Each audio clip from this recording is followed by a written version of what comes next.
Today's message is In God's Eyes, and I will try to make it brief. Don't know if I will succeed, but I will try. Because in God's eyes, we are all equal, we are all one, we are all part of a divine sea of light and love and perfection. It's that omnipresence, that omnipotence, that omniscient spirit that is a fact. It's the truth with a capital T. That we are part of God's mind, that we are God's mind. We are whole, we are perfect, we are free. We are wonderful and loving and magnificent creations of a loving God. And if I'm not seeing anyone, if I am seeing anyone in any other way, I'm not looking with God's eyes. Why in the world do we still see all these signs of separation and conflict and disharmony around the world? It must be because we're refusing to use God's eyes, and we're leaning to our own understanding. The Bible tells us to trust God, trust Spirit with all your heart, and lean not unto your own understanding. But we keep going back. It's like Einstein's definition of insanity, doing the same thing over and over and over again, trying to get a different result. We have to try something new. Why not try to forget about our own understanding for a moment?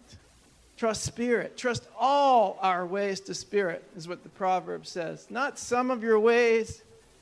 Trust all of your ways. Then we can begin to demonstrate that pure love of God within us. And we can demonstrate that toward one another. The reign of Christ's mind, of Christ's consciousness on earth, is nothing more than the recognition that it's going to come through you. If we're waiting for somebody else to do it, where are we in that equation? We're here hoping somebody else is going to do it. Spirit has to be expressed in us. Spirit wants to be expressed through us, and we have to express Spirit as us. That's the only way I have found to really gain an experience of what God is to let it happen to me. If we want to end racism, sexism, homophobia, all those ugly effects of judgment and separation, then I'm going to have to represent the alternative. It's just that simple. Just as judgment and condemnation are choices that I make, so is seeing with the eyes of God. It's a choice I can make. It doesn't seem like it's a choice that I can make because I've placed limitations on my mind. I've placed limitations on the scope of my consciousness. And so I will only represent what I believe myself to be. We're teaching all the time as human beings. We're teaching each other and ourselves all the time. But we can only teach what we believe ourselves to be. You're going to teach what you are. That's the Buddha. What you think, you become. And that's what you demonstrate in the world. So you always become your thoughts. So it makes real sense to follow in the unity teachings, to change our thoughts about ourselves. Any thought that I'm different from my Creator, from that universal spirit of all there is a mistake. It's just a mistaken idea. It's not a sin. You're not bad. You just made a mistake about who you are. Because universal spirit can never create anything unlike itself. Let us think about these things that we experience in the world that are not like God. All those things I mentioned in the song: recession, repression, depression, oppression, all those things that aren't representing the love of God. What's the answer to those things? Make a choice for the opposite, to create a new vibration. Choose the opposite to those things. A vibration of energy emanating from a mind claiming and demonstrating its oneness with God. That's you in your power. That's what I want each and every one of you to do. And I'll read it slowly to you so it gets into your consciousness. We have to vibrate an energy that's emanating from a mind that's claiming and demonstrating its oneness with God. When I claim and demonstrate my oneness with God, I begin to emanate an energy of divine substance. And that divine substance infiltrates every single space, not only in this room, but in the whole world. It infiltrates and becomes every single space, everywhere. Everywhere and in everyone. Because we are getting in touch with that one power and that one presence. And that's the only thing. We claim it almost every day when I remember. We claim there is one power and one presence active in the universe and in my life. And I extend that into my world. And it might be just as simple as a smile.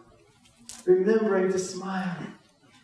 Remembering that that person out there is you. They're not different from you. They're you and sitting in a different chair, that's all. Standing in a different place. Going through their own challenges. Figuring out what life is all about. But that's still you. We used to call this one presence and this one power the Holy Spirit power. That's what we used to call it. But it's nothing really more than the vibration of loving hearts, loving minds, extending that love and light and truth out into their universe. I ran across a nice description of this, the process of elevating our vibration of consciousness, from Eric Butterworth. It's in this little book called Celebrate Yourself. I want to read a little bit for you.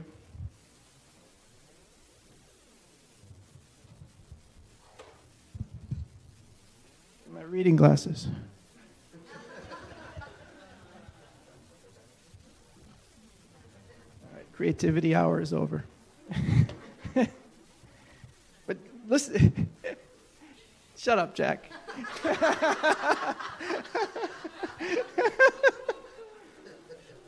This is from Eric Butterworth. Celebrate yourself.